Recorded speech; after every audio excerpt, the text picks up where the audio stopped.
नमस्कार मेरे प्यारे दोस्तों और सम्माननीय दर्शकों। एक बार एक गाय ने एक बहुत ही मार्मिक और गहरा संदेश दिया। उसने कहा कि चाहे जान चली जाए, चाहे जीवन की आखिरी सांस क्यों न निकल जाए, परंतु इन 3 प्रकार के लोगों को कभी भी अपना नहीं मानना चाहिए, क्योंकि ये लोग कभी भी सच्चे और भरोसेमंद नहीं हो सकते। ऐसे लोग एक न एक दिन अवश्य ही आपको धोखा देंगे और वो धोखा असहनीय होगा। आज जो कहानी मैं आपको सुनाने जा रहा हूं, वो न केवल प्रेरणादायक है, बल्कि ये हमें ये भी सिखाती है कि हमें किन लोगों पर भरोसा करना चाहिए और किन से सावधान रहना चाहिए। इस संसार में अनेक प्रकार के लोग बसते हैं, जिनके चेहरे तो बड़े शांत, कोमल और मासूम दिखते हैं, लेकिन उनके भीतर की सोच और स्वभाव अत्यंत क्रूर, छल से भरे और कपटी होते हैं। ऐसे लोगों को समझना और उनकी पहचान करना अक्सर बहुत कठिन हो जाता है, क्योंकि वे दिखावे में माहिर होते हैं। साथियों, ऐसे दोगले स्वभाव वाले लोगों की सहायता करना हमारे लिए हानिकारक भी सिद्ध हो सकता है और व्यर्थ भी। आज की इस विशेष कथा के माध्यम से मैं आपको ये बताना चाहता हूं कि कुछ लोग अपनी प्रवृत्ति और मूल स्वभाव को कभी नहीं बदलते, चाहे आप उनके लिए कितनी भी अच्छाइयां क्यों न करें। जैसे नियम की जड़ में चाहे जितना भी शुद्ध और मीठा दूध डाल दिया जाए, उसमें मिठास कभी नहीं आ सकती।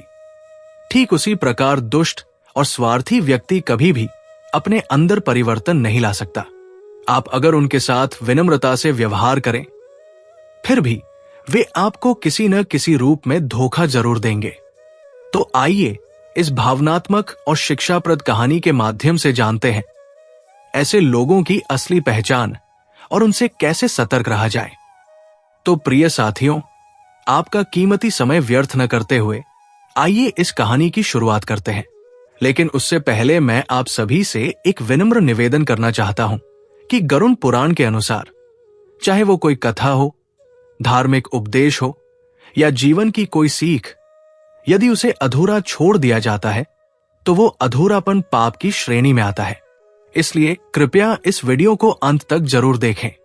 और यदि आप एक सच्चे सनातनी हैं, भगवान श्री राम में श्रद्धा रखते हैं, तो कृपया इस वीडियो को लाइक करें, चैनल को सब्सक्राइब करें और नीचे टिप्पणी बॉक्स में जय श्री राम अवश्य लिखें।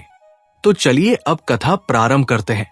ये बहुत पहले की बात है, जब एक विशाल राज्य पर एक बहादुर और महान राजा शासन करता था। वो राजा न केवल शूरवीर था, बल्कि उसकी वीरता की गाथाएं दूर दराज के इलाकों में भी प्रसिद्ध थी। मित्रों, उस प्रतापी राजा के 4 पुत्र थे, जो देखने में अत्यंत सुंदर, बलशाली और पराक्रमी थे। उन्होंने अपने पिता से श्रेष्ठ शिक्षा और युद्ध कौशल की विधिवत दीक्षा ली थी। समय के साथ साथ वे चारों राजकुमार यौवन की ओर बढ़ते गए और शारीरिक बल व वीरता में अपने पिता के ही समान हो गए। कई अवसरों पर उन्होंने अपने पिता के साथ युद्ध में भाग लिया और हर बार विजय भी प्राप्त की। इन्हीं सफलताओं के कारण उनमें थोड़ा थोड़ा अभिमान भी आ गया। मित्रों, जब किसी व्यक्ति को अपनी किसी विशेषता पर अभिमान हो जाता है, तो उसका विवेक धीरे धीरे समाप्त होने लगता है और वो अपने निर्णय भी समझदारी से नहीं, बल्कि घमंड के प्रभाव में लेने लगता है। ये कहा गया है कि इंसान को 6 बातों पर कभी भी घमंड नहीं करना चाहिए। पहली, वाणी और विद्या। दूसरी, संतान और वीरता। तीसरी, धन संपत्ति। चौथी, कुल या वंश। 5वीं, शारीरिक बल। और छठी, मान सम्मान। विद्या के अहंकार में डूबा व्यक्ति अपने अपनों की सलाह को नजरअंदाज करता है और गलत रास्ते पर चल पड़ता है। वीरता में डूबा व्यक्ति युद्ध की ललक में अक्सर अपनी जान तक गवा बैठता है। धन पर अभिमान करने वाला अपनी बुराइयों को देख ही नहीं पाता। कुल या वंश का घमंड श्रेष्ठ लोगों का अपमान कराता है। बल पर घमंड करने वाला दूसरों को कष्ट पहुंचाता है और अत्यधिक सम्मान का अहंकार रखने वाला हर किसी का अपमान करता है। वो राजा अपने चारों बेटों से अत्यधिक प्रेम करता था और जब भी कोई नई योजना बनानी होती थी, तो वो अपने बेटों की राय अवश्य लिया करता था। कहते हैं, जो व्यक्ति अपने घर में छोटे बड़े सभी लोगों की बातों को महत्व देता है। उनके परिवार में आपसी विवाद नहीं बनते। कई बार छोटी बातें और छोटे लोग भी बड़ी सीख दे जाते हैं। धीरे धीरे चारों राजकुमार बड़े हो गए और जंगल में शिकार पर जाने लगे।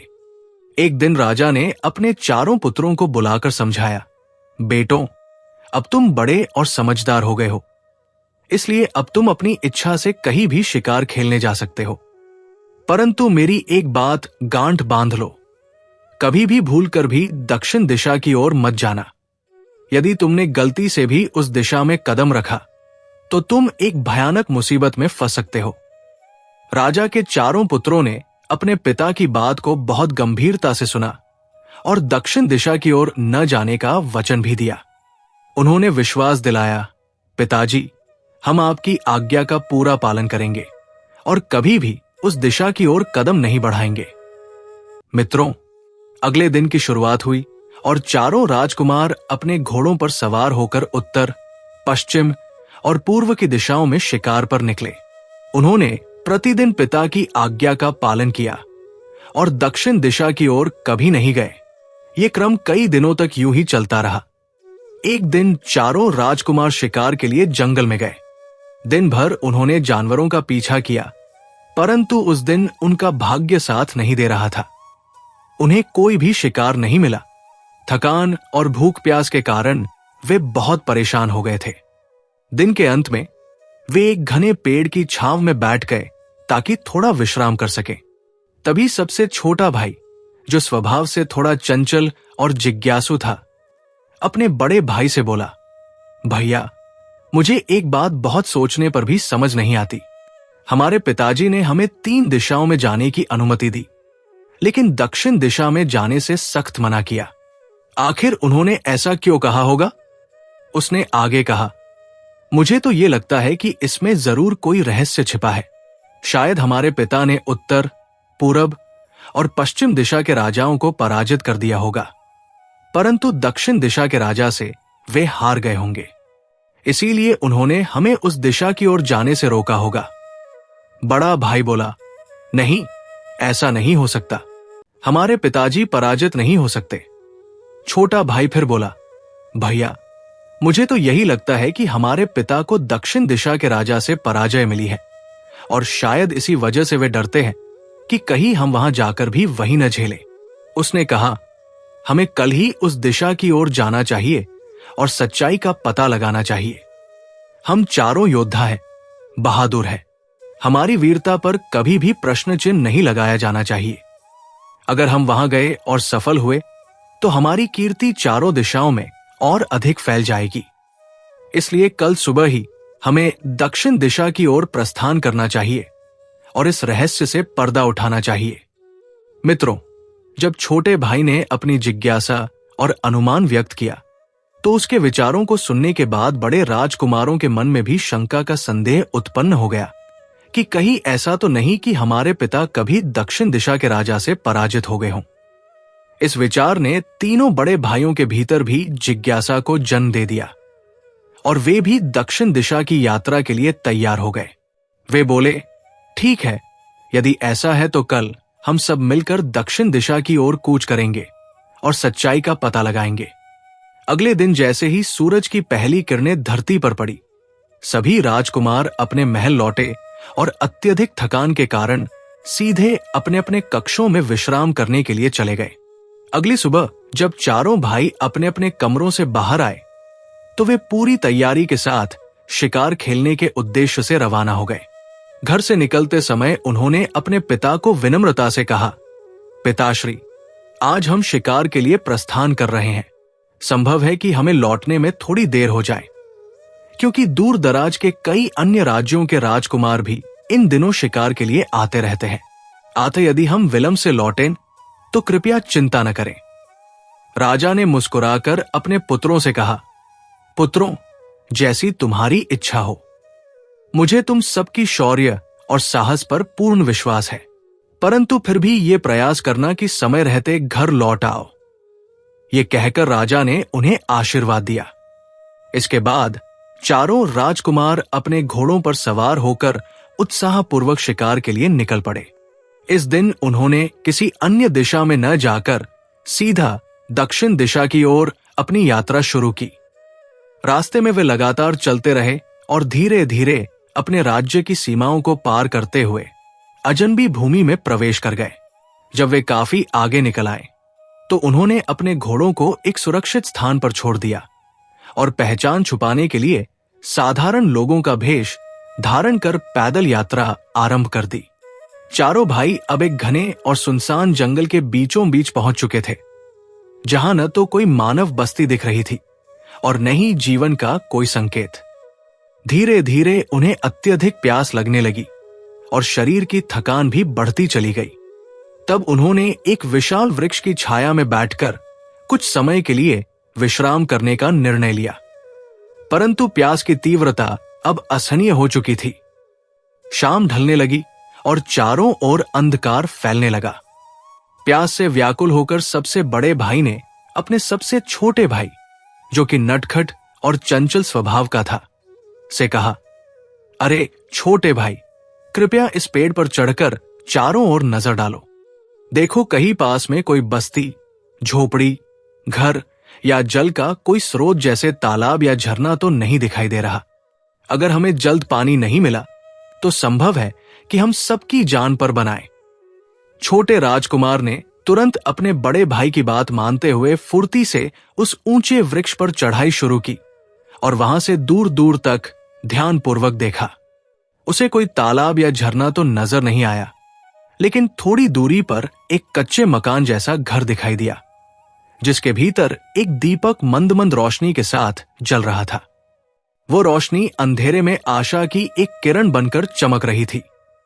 ये दृश्य देखकर छोटा भाई बहुत प्रसन्न हुआ और खुशी के मारे पेड़ से उतरते ही नाचने लगा।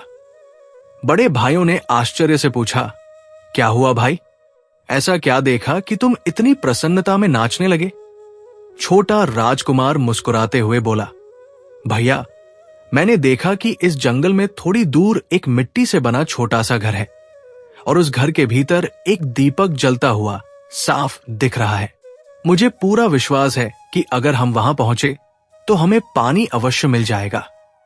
भाई की ये बात सुनकर सभी राजकुमारों के चेहरों पर राहत की चमक आ गई और वे तत्परता से उसके साथ उस घर की ओर चल पड़े। थोड़ी ही देर में वे उस कच्चे मकान के पास पहुंच गए और देखा कि उस घर के बाहर एक कुआं भी बना हुआ था। कुएं को देखकर चारों भाई खुशी से झूम उठे, क्योंकि अब उन्हें अपनी प्यास बुझाने की एक उम्मीद नजर आने लगी। परंतु जैसे ही उन्होंने कुएं के अंदर झांक कर देखा तो उन्हें ज्ञात हुआ कि पानी तो है, लेकिन वो काफी नीचे है। वहीं एक बाल्टी भी रखी हुई थी, लेकिन रस्सी कहीं नजर नहीं आ रही थी। अब चारों भाई एक बार फिर चिंतित हो उठे। जल तो है, परंतु उसे बाहर निकालने के लिए रस्सी का होना आवश्यक है, अन्यथा सब व्यर्थ है। तब सबसे बड़े भाई ने छोटे भाई से कहा, तुम उस घर के भीतर जाओ और निवेदन करो कि यदि वहां रस्सी हो तो कृपया हमें दे दे। जब घर के बाहर कुआं है तो निश्चित ही घर में रस्सी भी होगी। तीनों बड़े भाई वहीं बैठ गए और छोटा भाई घर के दरवाजे की ओर बढ़ चला। जब वो दरवाजे के पास पहुंचा तो उसने विनम्रता पूर्वक उसे खटखटाया और आवाज लगाई, क्या कोई भीतर है? कृपया बाहर आए। हमें एक रस्सी चाहिए जिससे हम कुएं से पानी निकाल सके। हम चारों बहुत प्यासे हैं और पानी के अभाव में हमारी हालत खराब होती जा रही है।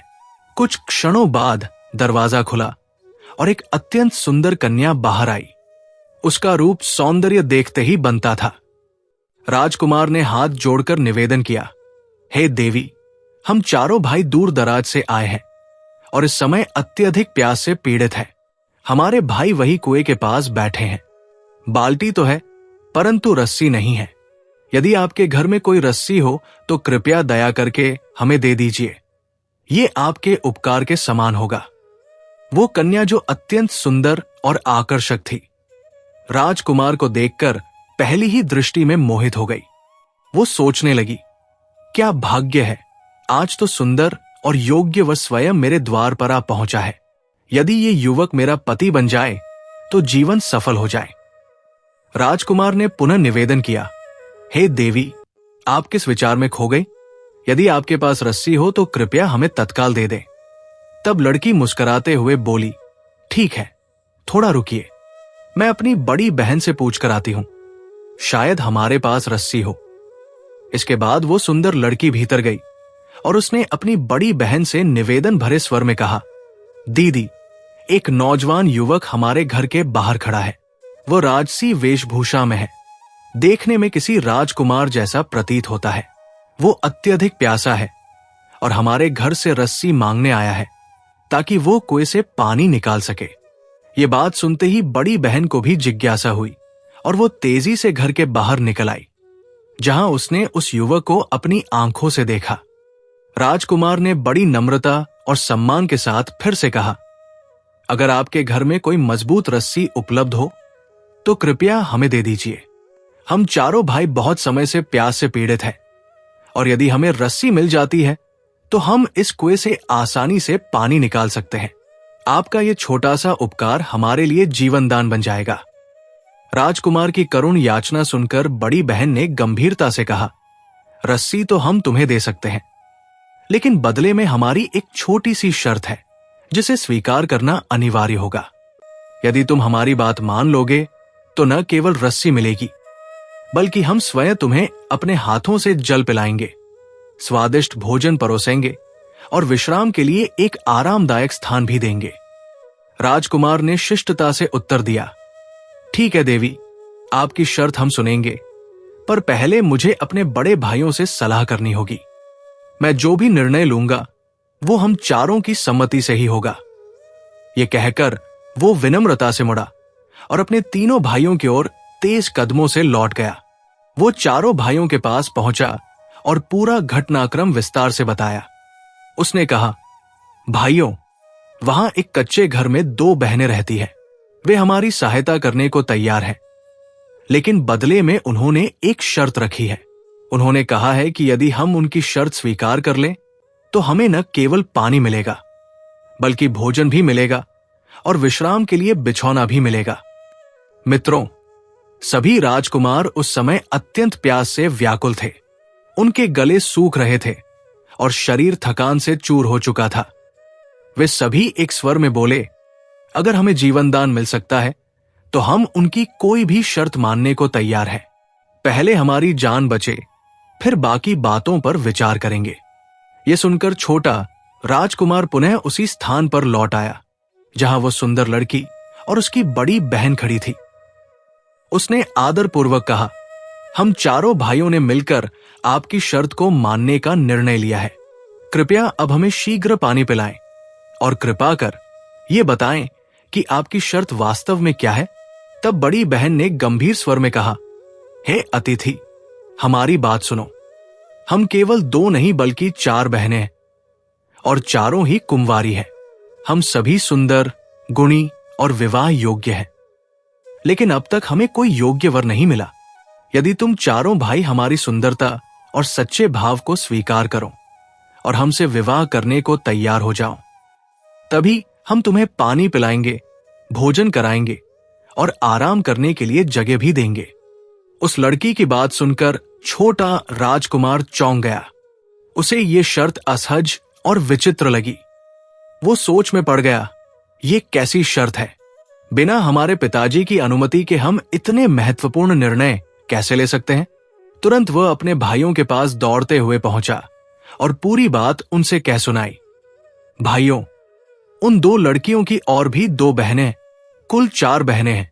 उन्होंने शर्त रखी है कि अगर हम चारों उनसे विवाह कर लें तभी हमें पानी, भोजन और विश्राम की सुविधा मिलेगी, वरना हम यहां से खाली हाथ और प्यासे ही लौट जाएंगे। यह सुनकर एक राजकुमार चिंतित होकर बोला, भैया, हम इन अनजान लड़कियों से कैसे विवाह कर सकते हैं? हमारे पिताजी तो हमारे लिए राजकुमारियों का विवाह सोच रहे हैं। अगर हम यहां शादी कर लेंगे तो वे बहुत क्रोधित हो जाएंगे। तब सबसे बड़े राजकुमार ने समझदारी से कहा, अरे मूर्खों, अगर हम जिंदा ही नहीं बचे तो पिताजी हमारे विवाह कैसे करेंगे? अगर हमें पानी नहीं मिला तो हम तो यहीं मर जाएंगे। पहले अपनी जान बचाओ, बाद में जो होगा देखा जाएगा। और फिर हम राजकुमार हैं। हमारे लिए ये कोई असामान्य बात नहीं है। हम तो दो दो विवाह भी कर सकते हैं। इस प्रकार चारों राजकुमार विवश होकर उन चारों लड़कियों की शर्त को मानने के लिए राजी हो गए। उन्होंने कहा, हमें आपकी शर्त मंजूर है, कृपया अब हमें पानी दे दीजिए। ये सुनकर उन चारों बहनों के चेहरों पर हर्ष की लहर दौड़ गई। वे प्रसन्नता से खिल उठीं और तुरंत दौड़कर उन राजकुमारों को अपने हाथों से शीतल जल पिलाने लगी। पानी पीने के बाद राजकुमारों की प्यास कुछ हद तक शांत हो गई और उन्हें थोड़ी राहत महसूस हुई। इसके बाद उन लड़कियों ने जल्दी से स्वादिष्ट भोजन तैयार किया और उन्हें प्रेम पूर्वक परोसा। उन्होंने कहा, हे राजकुमारों, अब आप भोजन ग्रहण करें। मैं मंडप की तैयारी करती हूं ताकि हम शीघ्र विवाह कर सकें। कृपया आप भी तैयार हो जाइए। मित्रों, जैसे ही चारों भाइयों ने पानी पी लिया और भोजन भी कर लिया, उनमें से एक राजकुमार के मन में द्वंद्व उत्पन्न हुआ। वो सोचने लगा, हमने तो सिर्फ पानी के लिए विवाह की हामी भर दी थी, लेकिन अब क्या होगा? यदि हम इनसे विवाह नहीं करें तो क्या वे हमें कोई नुकसान पहुंचा सकती हैं? तभी उसी राजकुमार ने साहस करके कहा, हे कन्याओं, हम चारों भाइयों ने विवाह की स्वीकृति केवल इसीलिए दी थी ताकि हमें पानी मिल सके, परंतु हम वास्तव में अभी विवाह नहीं कर सकते। हम चारों भाई एक ही पिता के पुत्र हैं और बिना उनकी अनुमति के किसी से विवाह करना हमारे संस्कारों के विरुद्ध होगा। जब ये बात चारों बहनों ने सुनी तो वे अत्यंत क्रोधित हो उठीं। उन्होंने गुस्से में आकर अपना भयंकर राक्षसी रूप धारण कर लिया। उनके नाखून नुकीले और बहुत लंबे हो गए। उनके बिखरे बाल जमीन तक फैल गए और उनके चेहरे भयावह दिखाई देने लगे। ये दृश्य देखकर चारों राजकुमार भय से कांपने लगे और उन्हें ऐसा प्रतीत हुआ मानो वे उन्हें अभी निगल जाएंगी। तब सबसे बड़े राजकुमार ने घबराए हुए भाइयों से कहा, देखो भाइयों, जैसा ये कह रही है वैसा ही करना पड़ेगा, नहीं तो ये हमें कच्चा ही खा जाएंगी। मुझे तो ये कोई राक्षसी या डायन प्रतीत होती है। अगर तुम्हें अपनी जान प्यारी है तो चुपचाप इनसे विवाह कर लो। डर और विवशता के कारण अंततः चारों राजकुमार उन भयंकर रूप धारण किए लड़कियों से कहने लगे, ठीक है, हम आपसे विवाह के लिए तैयार हैं। कृपया अब आप अपना भयंकर रूप छोड़कर पहले जैसा सुंदर और शांत रूप धारण कर लीजिए। आपका यह रूप देखकर हमारा मन डर और भय से भर गया है। मित्रों, जैसा कि पहले से अंदेशा था, अंततः चारों राजकुमारों ने उन रहस्यमयी चारों स्त्रियों से विवाह कर ही लिया। परंतु आपको यह जानकर आश्चर्य होगा कि वे लड़कियां वास्तव में इंसानी रूप धारण किए हुए असली महिलाएं नहीं थी, बल्कि वे सभी असाधारण शक्तियों वाली भयानक डायनें थी। अब उन चारों राजकुमारों का जीवन उन डायनों के साथ एक अजीब और रहस्यमयी संसार में बीतने लगा। हर एक डायन ने एक एक राजकुमार को अपना जीवन साथी बना लिया था और उसके साथ घर में रहने लगी थी। वे उन्हें तरह तरह के स्वादिष्ट पकवान बनाकर बड़े प्रेम से खिलाती थी और हर समय उनकी सेवा सत्कार में लगी रहती थी। दिन ब दिन राजकुमारों का शरीर पुष्ट और स्वस्थ होता जा रहा था। वे खाते पीते और ऐशो आराम से जी रहे थे, जैसे किसी महल में हो। एक दिन जब तीनों बड़े भाइयों ने देखा कि उनका सबसे छोटा भाई शारीरिक रूप से बहुत दुर्बल और थकाहारा लग रहा है, तो वे हैरान रह गए। उसका शरीर सूखकर हड्डियों का ढांचा बन गया था और चेहरा भी मुरझाया हुआ था। उसके शरीर का रंग भी पहले जैसा उजला नहीं रहा था, बल्कि काला पड़ता जा रहा था। वे तीनों बड़े भाई उसकी हालत देखकर बहुत चिंतित हुए और तुरंत उससे सवाल करने लगे, भाई, तुम हमारी ही तरह इन स्त्रियों के साथ रह रहे हो। वे तुम्हें भी भरपेट भोजन और सेवा सत्कार देती होंगी, फिर भी तुम इतने कमजोर और दुखी क्यों नजर आ रहे हो? ऐसा कौन सा कारण है जिससे तुम्हारा शरीर क्षीण होता जा रहा है और चेहरा भी मुरझा गया है? छोटे राजकुमार ने गहरी सांस लेते हुए धीरे से जवाब दिया, भाइयों, दरअसल मैं बहुत बड़ी और गंभीर परेशानी में फंसा हुआ हूं। यह समस्या मुझे भीतर से खा रही है और मैं इसे अब और अधिक सहन नहीं कर सकता। बड़े भाइयों ने चिंतित स्वर में पूछा, ऐसी कौन सी परेशानी है जो तुम्हें दिन ब दिन कमजोर बना रही है? हमें सब कुछ स्पष्ट रूप से बताओ। तब छोटे भाई ने दुखी मन से कहा, भाइयों, मेरी जो पत्नी है वो हर दिन मुझे प्रेम पूर्वक भोजन परोसने आती है, लेकिन जैसे ही मैं पहला निवाला मुंह में डालने लगता हूं, वो जोर जोर से फूट फूट कर रोने लगती है। ये देख मेरा मन विचलित हो जाता है और मैं भोजन पूरा नहीं कर पाता। मेरा पेट हमेशा अधूरा रह जाता है और यही कारण है कि मेरा शरीर कमजोर हो गया है। जब मैं उससे पूछता हूं कि वो हर बार खाना परोसते समय ही क्यों रोने लगती है, तो वो कोई ना कोई टालने वाली बात कह देती है। कभी कहती है कि यूं ही मन भर आया तो रो पड़ी, तो कभी और बहाना बना देती है। वो कभी सच्चाई नहीं बताती। इस सब से बढ़कर मुझे अपने घर की बहुत याद आती है। मैं अक्सर सोचता हूं कि हमारे पिता, जो हमसे अत्यधिक प्रेम करते हैं, इस समय हमारी कितनी चिंता कर रहे होंगे। राजकुमार की ये बातें सुनकर बड़ा भाई गंभीर स्वर में बोला, भाई, तुम्हें उसकी आंखों में आंसू देखकर यही पूछना चाहिए कि आखिर वो क्यों रोती है। दरअसल रोने का असली कारण तुम्हें जानना ही होगा। रोना तो हमें चाहिए, जो इस दूर दराज की जगह में डायनों के जाल में फंसकर अपना जीवन बर्बाद कर बैठे हैं। छोटा भाई बोला, भैया, मैं उससे बार बार पूछता हूं, लेकिन वो सच्चाई बताने को तैयार ही नहीं होती। जब मैं उसके आंसुओं का कारण पूछता हूं, तो वो बस यही कहती है कि ये मेरी आदत है। जब मेरा दिल करता है तब मैं रोने लगती हूं। बड़े भाई ने गंभीर लहजे में कहा, नहीं भाई, किसी के रोने के पीछे कोई न कोई असली वजह जरूर होती है। कोई स्त्री तब तक नहीं रोती जब तक उसके मन में पीड़ा या डर न हो। आज जब वो तुम्हें खाना परोसे तो तुम दृढ़ता से उससे पूछो, और अगर वो फिर भी सच्चाई ना बताए तो साफ साफ कह देना कि आज तुम भोजन नहीं करोगे। हम जानते हैं कि वो तुमसे अत्यधिक प्रेम करती है। अगर तुम भोजन छोड़ दोगे तो वो खुद मजबूर होकर सच्चाई बता देगी। छोटा भाई बोला, भैया, मैं उससे इतना कठोर कैसे कह सकता हूं? वो मुझसे सच्चा प्रेम करती है और मैं भी उसे दिल से चाहता हूं। इसलिए मैं उससे ये कह ही नहीं पाता कि मैं खाना नहीं खाऊंगा। बड़ा भाई बोला, पागल मत बनो, खाना तो बाद में भी खा लेना, लेकिन पहले तो ये रहस्य जान लो। केवल एक बार उसे ये धमकी दे दो, देखना वह सच्चाई खुद बता देगी। मित्रों, उसी रात वैसा ही हुआ।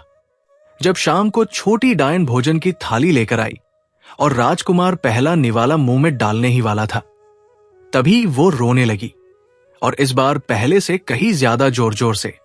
राजकुमार ने इस बार अपना भोजन रोक दिया और गंभीर स्वर में बोला, भद्री, मैं तुमसे दिल की गहराइयों से प्रेम करता हूं, लेकिन आज मैं तुमसे स्पष्ट रूप से जानना चाहता हूं कि तुम हर बार भोजन के समय ही क्यों रोने लगती हो। क्या कोई ऐसी बात है जो तुम छिपा रही हो? यदि तुम आज नहीं बताओगी तो मैं आज का भोजन नहीं करूंगा। पहले तो वो डायन टालमटोल करने लगी और कहने लगी, नहीं नहीं, आप कृपया खाना खाइए, मैं बस यूं ही रो देती हूं। परंतु राजकुमार ने फिर दोहराया, नहीं, जब तक तुम सच्चाई नहीं बताओगी मैं भोजन को हाथ भी नहीं लगाऊंगा। तुम नहीं जानती कि मैं तुम्हें कितना चाहता हूं। यह सुनकर डायन अत्यंत भावुक हो गई। वो धीरे से बोली, ठीक है स्वामी, आप भोजन कर लीजिए, मैं अब आपको सब कुछ बता देती हूं, पर कृपया इसे किसी और से मत कहना। उसने बड़े प्रेम से राजकुमार को खाना खिलाया और फिर गंभीर स्वर में कहा, स्वामी, मैं आपसे बहुत प्रेम करती हूं, इसलिए आज आपको उस गहरे रहस्य से अवगत कराती हूं जिसने मेरे मन को दुख और डर से भर रखा है। आपके बड़े भाइयों की जिन स्त्रियों से शादी हुई है वे साधारण मानव कन्याएं नहीं हैं। वास्तव में हम चारों बहनें शक्तिशाली डायने हैं। हमारी एक मां भी है जो अत्यंत भयानक है और हर समय ताजे मांस का सेवन करना चाहती है। हम तीनों बहनों की ये जिम्मेदारी है कि हम जंगल से कोई शिकार लाकर उसे खिलाएं। जब तक हमारी बहनें उसे रोज शिकार देती रहेंगी तब तक आपके भाई जीवित रहेंगे। पर जिस दिन हमें कोई शिकार नहीं मिलेगा, हमारी मां हम चारों भाइयों को मारकर खा जाएगी। स्वामी, मैं आपसे सच्चा प्रेम करती हूं और आपको नुकसान नहीं पहुंचाऊंगी। लेकिन मुझे डर इस बात का है कि जब मेरी बहनें आपके भाइयों को खा जाएंगी, तब आप मुझसे भी घृणा करने लगेंगे। यही सोच सोचकर मेरा दिल रोने लगता है। हम डायनों के लिए इंसान की जिंदगी एक खेल जैसी है। जब तक दिल लगे उन्हें खिलाते हैं, और जब मन भर जाए तब मारकर खा जाते हैं। मैं इसी डर और चिंता से हर दिन व्यथित होकर रो पड़ती हूं, क्योंकि मुझे नहीं पता वह भयावह दिन कब आएगा। दोस्तों, जब छोटा राजकुमार अपनी पत्नी की कही हुई रहस्यमयी और भयावह बातों को सुनता है, तो उसका मन डर और चिंता से भर जाता है। उसकी आंखों में डर साफ झलकने लगता है। तब उसकी पत्नी, जो एक डायन थी, बड़े प्यार और गंभीरता से कहती है, हे स्वामी, आप व्यर्थ में घबराइए नहीं, क्योंकि मैं चाहूं तो आपके सभी चारों भाइयों की जान को इस घातक संकट से बचा सकती हूं। लेकिन इसके लिए एक बात का उत्तर पहले जानना जरूरी है। वो आगे कहती है, आप जाकर अपने भाइयों से ये पूछकर आइए कि यदि उनकी जान किसी तरह से बचा ली जाए, तो क्या वे भी बदले में किसी दूसरे की जान की रक्षा करने का वचन देंगे। राजकुमार इस प्रस्ताव को सुनकर थोड़ा सोचता है और फिर दृढ़ निश्चय के साथ कहता है, ठीक है, मैं अभी जाकर ये बात अपने भाइयों से पूछ कर आता हूं। उधर उसी समय वे चारों भयानक डायन बहनें शिकार की खोज में जंगल की दिशा में निकल जाती है। इधर छोटा राजकुमार अपने तीनों बड़े भाइयों को एकत्र करता है और गंभीर स्वर में कहता है, भाइयों, हम सब एक बहुत बड़ी मुसीबत में फंस चुके हैं और अब हमारे पास समय बहुत कम है। जिन महिलाओं से हमने विवाह किया है, वे साधारण इंसानी स्त्रियां नहीं हैं, बल्कि वे असली डायने हैं। यह रहस्य मेरी पत्नी ने मुझे इसलिए बताया क्योंकि वह मुझसे सच्चा प्रेम करती है। वो आगे बताता है, उसने मुझे चेतावनी दी है कि किसी भी दिन हमारे जीवन का अंत आ सकता है। ये डायने हमें मारकर खा सकती है। उनकी एक भयंकर रूप वाली मां भी है, जो प्रतिदिन ताजे मानव मांस का सेवन करती है। जब भी इन डायनों को शिकार उपलब्ध नहीं होता, तब वे हमें मारकर अपनी भूख मिटा सकती है। ये भयावह सच्चाई सुनते ही तीनों भाई बुरी तरह घबरा जाते हैं और सहम जाते हैं। छोटा राजकुमार आगे कहता है, भाइयों, मेरी पत्नी ने एक सुझाव भी दिया है। उसने कहा है कि यदि हम चारों भाई अपनी जान बचाना चाहते हैं, तो वो हमें बचा सकती है, बट उसके लिए एक शर्त पूरी करनी होगी जिसे हमें निभाना पड़ेगा। यह सुनकर उनमें से एक राजकुमार गुस्से में बोल उठता है, अरे ओ नटखट, तू ही हम सबको इस मुसीबत में लेकर आया है। अगर हम दक्षिण दिशा में न आते तो इन डायनों के जाल में कभी न फंसते। पहले भी तूने हम पर एक शर्त थोपी थी, जिसकी वजह से हमें इन औरतों से शादी करनी पड़ी, और अब फिर से एक नई शर्त लेकर खड़ा है। मैं तो कोई भी वचन नहीं निभाऊंगा। तब सबसे बड़ा भाई समझदारी से हस्तक्षेप करता है और कहता है, भाइयों, ये समय आपस में लड़ने और दोष देने का नहीं है। हो सकता है छोटा भाई जो कह रहा है वही हमारी जिंदगी की अंतिम उम्मीद हो। हम वैसे भी मौत के दरवाजे पर खड़े हैं। अगर ये एक शर्त हमारी जान बचा सकती है, तो हमें इसे मानने में संकोच नहीं करना चाहिए। मरता क्या न करता। बड़ा भाई छोटे भाई से कहता है, जाओ अपनी पत्नी से कहो कि हम उसकी शर्त मानने को तैयार हैं, पहले वो हमारी जान बचाए। इसके बाद छोटा राजकुमार दोबारा अपनी पत्नी के पास लौटकर जाता है और कहता है, हम चारों भाई तुम्हारे द्वारा रखे गए वचन को निभाने का पक्का वादा करते हैं। कृपया हमें बताओ कि तुम्हारी शर्त क्या है। तब वो छोटी डायन सौम्यता से कहती है, स्वामी, मेरा वचन बहुत कठिन नहीं है। यदि मैं आपकी जान को इस भयानक खतरे से बचा लूं, तो बदले में आपसे केवल ये चाहती हूं कि आप चारों मेरी जान की रक्षा करें जब मेरी जरूरत पड़े।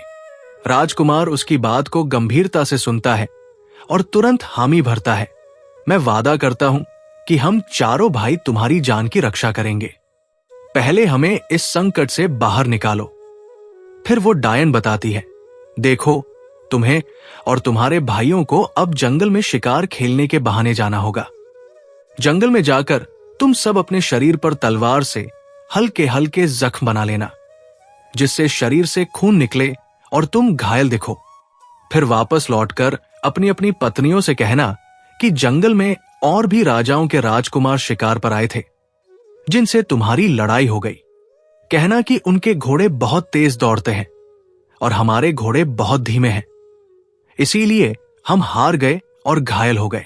वो आगे समझाती है, जब वे तुमसे पूछें कि वे तुम्हारी मदद कैसे कर सकती है, तो कहना कि उनके पास जो सबसे तेज दौड़ने वाले घोड़े हैं वे हमें दे दें, ताकि हम अगली बार युद्ध में जीत सकें। जब वे घोड़े दे देंगी तब मैं आगे की योजना बताऊंगी। राजकुमार पूरी बात ध्यान से सुनता है और अपने भाइयों को जाकर बताता है। फिर चारों भाई अपनी पत्नियों की अनुमति लेकर जंगल जाते हैं और वहां तय योजना के अनुसार तलवार से अपने शरीर को घायल करते हैं। खून से सने शरीर लेकर वे वापस लौटते हैं। जब वे डायनों के पास लौटते हैं और उनकी पत्नियों ने उन्हें लहूलुहान हालत में देखा, तो वे चौंक कर पूछने लगती हैं, ये सब कैसे हुआ? राजकुमार झूठी कहानी बनाकर कहते हैं, हम जंगल में शिकार कर रहे थे, तभी दूसरे राजाओं के राजकुमारों से हमारी भिड़ंत हो गई। उनके घोड़े बिजली की रफ्तार से दौड़ते हैं, जबकि हमारे घोड़े उनके मुकाबले बहुत धीमे हैं। इसी वजह से हमें हार का सामना करना पड़ा और हम घायल हो गए। ये सुनकर वे डायने चिंतित हो जाती है और कहती है, बताइए, हम तुम्हारे लिए क्या कर सकती हैं? तब राजकुमार कहते हैं, आपके अस्तबल में जो सबसे तेज दौड़ने वाले घोड़े हैं हमें दे दीजिए, ताकि हम अगली बार उन राजकुमारों को मात दे सकें। डायने कहती है, अगर ऐसा है तो हम भी तुम्हारे साथ युद्ध करने चलेंगी। इस पर राजकुमार कहते हैं, नहीं, ये उचित नहीं होगा। यदि महिलाएं हमारे साथ युद्ध करेंगी तो ये हमारी पुरुषता का अपमान होगा। लोग कहेंगे कि हम इतने कमजोर हैं कि स्त्रियों की मदद से युद्ध करने आए हैं। ये सुनकर डायने मान जाती है और अपनी छोटी बहन से कहती है, जाओ, अस्तबल से तेज रफ्तार वाले घोड़े लेकर इन्हें दे दो। छोटी डायन घोड़ों के साथ राजकुमारों को अस्तबल से बाहर ले जाती है और उन्हें सबसे तेज घोड़े सौंप देती है। फिर राजकुमार पूछते हैं, अब अगला कदम क्या है? तब वो कहती है, तुम्हें अब उस जंगल के अंतिम किनारे तक जाना होगा। वहां एक नदी बहती है। जब तुम उस नदी को पार कर लोगे, तब हमारी बहनों की कोई भी शक्ति तुम्हें छू तक नहीं सकेगी, क्योंकि हमारी ताकत नदी के उस पार खत्म हो जाती है। लेकिन याद रखो, यदि कोई पूछे कि यह रहस्य तुम्हें किसने बताया है, तो कभी हमारा नाम मत लेना, ये वचन निभाना। यदि तुमने हमारा नाम लिया तो हमारी जान खतरे में पड़ जाएगी। चारों राजकुमार उस बात को हृदय से स्वीकार करते हैं और एक स्वर में कहते हैं, हम वचन देते हैं कि तुम्हारा नाम कभी किसी से नहीं बताएंगे। मित्रों, अब कहानी में एक नया मोड़ आता है। वे चारों राजकुमार अत्यंत तीव्र गति से दौड़ने वाले घोड़ों पर सवार होकर पूरे जोश और साहस के साथ उस स्थान से तेजी से निकल पड़ते हैं। वे जंगल के अंतिम किनारे तक लगातार आगे बढ़ते जाते हैं और अंततः उस स्थान तक पहुंच जाते हैं जो डायनों की शक्ति की सीमा से परे था। उस ओर शाम का समय हो चला था और अंधकार धीरे धीरे चारों तरफ फैलने लगा था। जब वे चारों राजकुमार तय समय तक वापस नहीं लौटे, तो उन तीनों डायनों को गहरी चिंता होने लगी। वे आपस में बातें करने लगी कि उनके पति अब तक क्यों नहीं लौटे। उन्होंने अपनी सबसे छोटी बहन से कहा, तुम जाओ और जाकर देखो कि हमारे पति अब तक क्यों नहीं लौटे हैं। दिन ढल गया है और इस समय तक उन्हें घर वापस आ जाना चाहिए था। लेकिन दोस्तों, वो छोटी डायन तो पहले से ही सब कुछ जानती थी, क्योंकि वही राजकुमारों को भागने का उपाय बताकर उनकी जान बचाने वाली थी। वो दिखावे के लिए थोड़ी दूर तक जाती है और फिर कुछ समय बाद लौटकर अपनी बहनों से कहती है, मेरी प्रिय बहनों, ऐसा प्रतीत होता है कि वे चारों राजकुमार हमसे छल करके यहां से भाग चुके हैं। उन्होंने हमारे साथ विश्वासघात किया है। ये सुनकर उन तीनों बड़ी डायनों का चेहरा क्रोध और चिंता से लाल हो जाता है। वे व्याकुल हो जाती है और बिना समय गवाए अपनी मां के पास दौड़कर जाती है। उन्हें सारी बात विस्तार से बताती है और अपनी मां को साथ लेकर वे चारों मिलकर राजकुमारों के पीछे दौड़ पड़ती है। कुछ ही समय में वे सभी जंगल के अंतिम किनारे तक पहुंच जाती है, जहां से नदी बहती थी। परंतु तब तक राजकुमारों ने उस नदी को पार कर लिया था और वे डायनों की शक्ति सीमा से पूरी तरह बाहर हो चुके थे। उन डायनों की मां जब ये दृश्य देखती है तो वो अत्यधिक गुस्से में आकर अपनी चारों बेटियों पर चिल्लाने लगती है, अरे मूर्ख लड़कियों, तुम लोगों के हाथ में शिकार था और फिर भी वो निकल भागा। कितनी नासमझ हो तुम सब। लेकिन फिर उसने संयम रखते हुए राजकुमारों से आखिरी बार प्रश्न किया, अब तो तुम हमारे वश से बाहर निकल चुके हो। हमारी कोई शक्ति अब तुम्हें नुकसान नहीं पहुंचा सकती, लेकिन जाते जाते इतना तो बता दो कि तुम्हें यह बच निकलने का उपाय किसने बताया। मित्रों, उस समय तीनों बड़े भाई अत्यंत स्वार्थी और कृतज्ञता से भरे हुए थे। उन्होंने सोचा कि अब तो हम पूरी तरह सुरक्षित हो चुके हैं, इसलिए इसमें छुपाने जैसा क्या है, बता ही देते हैं कि रहस्य क्या था। जैसे ही वे कुछ कहने ही वाले थे, छोटे भाई ने तुरंत संकेत में कहा, भाइयों, कृपया ये रहस्य मत बताइए। हमने उस छोटी बहन को वचन दिया है, जिसने अपनी जान खतरे में डालकर हमारी जान बचाई। यदि हमने उसका नाम बताया तो वे उसकी हत्या कर देंगे। हमें उसका जीवन बचाना है। लेकिन मित्रों, जैसा कहा गया है, दुष्ट व्यक्ति अपनी नीचता कभी नहीं छोड़ता। वे तीनों भाई स्वार्थी और कपटी थे। उन्होंने छोटे भाई की बात को पूरी तरह नजरअंदाज करते हुए कहा, अब हम तो बच ही गए हैं। तेरी पत्नी मरे या जिए, हमें क्या फर्क पड़ता है? आखिर वो भी तो इन डायनों की ही बहन थी। छोटा भाई बार बार प्रार्थना करता रहा, भाइयों, ऐसा मत कीजिए, ये विश्वासघात होगा। लेकिन उसके भाइयों ने उसकी बात नहीं मानी और उस डायन की मां को स्पष्ट रूप से बता दिया कि तुम्हारी छोटी बेटी ने हमें ये भाग निकलने का मार्ग बताया था। इतना सुनते ही वे तीनों बड़ी डायनें आग बुला हो गई और क्रोध में आकर अपनी छोटी बहन पर टूट पड़ी। उन्होंने उसे इतने भयानक तरीके से मारा कि वो वहीं मर गई और उसके शरीर को नोच नोच कर खा गई। उसकी हड्डियों को उसी स्थान पर फेंक दिया गया। ये दृश्य देखकर वे तीनों भाई बेहद प्रसन्न हुए। लेकिन वो छोटा भाई, जिसकी पत्नी मारी गई थी, वही बैठकर फूट फूट कर रोने लगा। भाइयों ने उसे समझाने का प्रयास किया, तू पागल हो गया है क्या? वो हमारी असली पत्नी थोड़े ही थी, आखिर वो एक डायन ही तो थी। हमारे पिताजी हमारा विवाह अब सुंदर और रजसी कन्याओं से करवा देंगे। चल, अब घर लौट चल। लेकिन छोटा भाई दृढ़ता से कहता है, नहीं, तुम लोग जाना चाहो तो जाओ, पर मैं घर नहीं लौटूंगा। तुम सब दुष्ट, धोखेबाज और विश्वासघाती हो। मेरी पत्नी ने हम सबकी जान बचाई और बदले में तुमने उसकी जान ले ली। जो अपने उपकार करने वाले के साथ ऐसा व्यवहार करे, वो इंसान कहलाने योग्य नहीं होता। उसने आगे कहा, महापुरुष कहते हैं कि चाहे प्राण भी चले जाएं, लेकिन इन तीन लोगों पर कभी विश्वास नहीं करना चाहिए। पहला, जो धन का लोभी हो, दूसरा, जो वासना का गुलाम हो, और तीसरा, जो पुराना शत्रु हो, क्योंकि मौका मिलते ही ये धोखा देते हैं। वे तीनों भाई बहुत समझाते रहे, परंतु छोटा राजकुमार नहीं माना। वो वहीं नदी किनारे बैठकर अपनी पत्नी की मृत्यु पर शोक करता रहा। कुछ समय बाद वे डायने और उनकी मां वहां से लौट गई। जब सब वहां से चले गए, तब वो राजकुमार फिर से नदी पार करके उस स्थान पर गया जहां उसकी पत्नी की हड्डियां पड़ी थी। वो अपनी पत्नी से अत्यंत गहरा प्रेम करता था और उसकी याद में पागल सा हो गया था। उसने एक चिता बनाई, अपनी पत्नी की हड्डियों को सम्मानपूर्वक उसमें रखा और उसी चिता पर बैठ गया। फिर वो अपनी प्रिय पत्नी के साथ उस अग्नि में प्रवेश कर गया और प्राण त्याग दिए। मित्रों, कहा जाता है कि सच्चा प्रेम कभी भेदभाव नहीं करता। वो छोटा राजकुमार सच्चे प्रेम का प्रतीक था। उसके तीनों भाई छल और धोखे के पात्र थे। उसकी पत्नी ने उनकी जान बचाई, फिर भी उन्होंने उसके साथ विश्वासघात किया। ऐसे कपटी लोग कभी ईश्वर की क्षमा के योग्य नहीं होते। धरती पर यदि सबसे भारी कोई वस्तु है तो वो सुमेरु पर्वत नहीं, बल्कि दुष्टों के पापों से दब चुकी ये धरती है।